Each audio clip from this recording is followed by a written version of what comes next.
လက်ရှိကာလမှာပြပရောက်နေတဲ့မြန်မာလူငယ်တွေလှုပ်သားတွေအနေနဲ့မြန်မာပြည်ပြန်တင်လားဆိုရင်အရေးကြီးကိစ္စရဲ့မဟုတ်ရင်မပြန်တင်သေးတဲ့ကာလလို့ဆိုပါရစေအထူးသဖြင့်အသက်18ကနေ35နှစ်အတွင်းရှိတဲ့လူငယ်ယောက်ျားလေးတွေအနေနဲ့လေကြောင်းနဲ့မြန်မာပြည်ပြန်တဲ့အခါအထောက်အထားမပြည့်စုံရင်အယစ်ခံရနိုင်တယ်လို့စစ်မှုထမ်းလည်းပါသွားနိုင်ပါတယ်စစ်ကောင်စီဟာရန်ကုန်လေဆိပ်အဝင်မှာပြပရွှေ့ပြောင်းလုပ်သားတွေဆိုရင်ရောက်ရှိကြောင်းသတင်းပိုးရမယ်ကောင်းတာကိုဖွင့်လှစ်ထားပြီးပြပကနေပြန်လာတဲ့လုပ်သားတွေကိုစည်ရင်ကောက်ယူစစ်ဆေးနေပါတယ်။တကယ်လို့ passport PV ဖြစ်နေပြီးပြပမှာ3လနဲ့အထက်နေဖူးရင်အလုပ်လုပ်တယ်လို့သတ်မှတ်မှာဖြစ်ပြီးအခွန်လဲကောက်နိုင်တယ်လို့ပြပပြန်ထွက်တဲ့အခါ PJ နဲ့ OWIC ကတ်မရှိရင်ပြန်ပေးမထွက်ခိုင်းတာရှိနေပါတယ်။ရန်ကုန်လေဆိပ်ကိုရောက်ပြီဆိုတာနဲ့လာဝကအပါအဝင်လေဆိပ်ကဝန်ထမ်းတွေကနီးမျိုးစုံနဲ့ငွေတောင်းမှဖြစ်ပြီးမပေးမချင်းနီးလန်းပေါင်းစုံနဲ့လူငယ်တွေစီကငွေနိုင်ထုတ်နေမှာဖြစ်ပါတယ်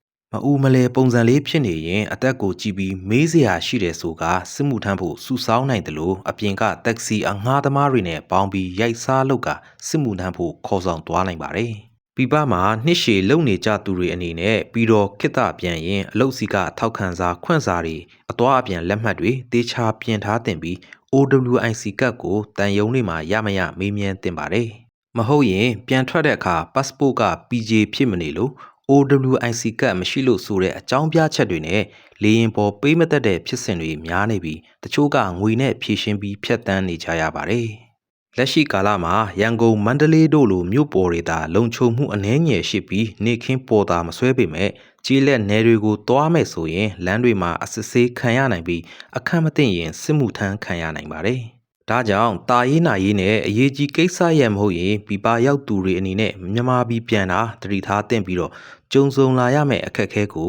ရင်ဆိုင်နိုင်တယ်ဆိုရင်တော့ပြန်လို့ရပါတယ်။အဖမ်းခံရတာမျိုးစစ်မှုထမ်းတဲ့ပါသွားတာမျိုးကလူတချို့သာကြုံနေဆိုပေမဲ့ကိုဖြစ်သွားရင်ဘယ်သူကမှမကယ်နိုင်တယ်လို့အ ਨੇ ဆုံးရန်ကုန်လေဆိပ်မှာငွေတောင်းခံရတာကပုံမှန်ဘဝပါပဲ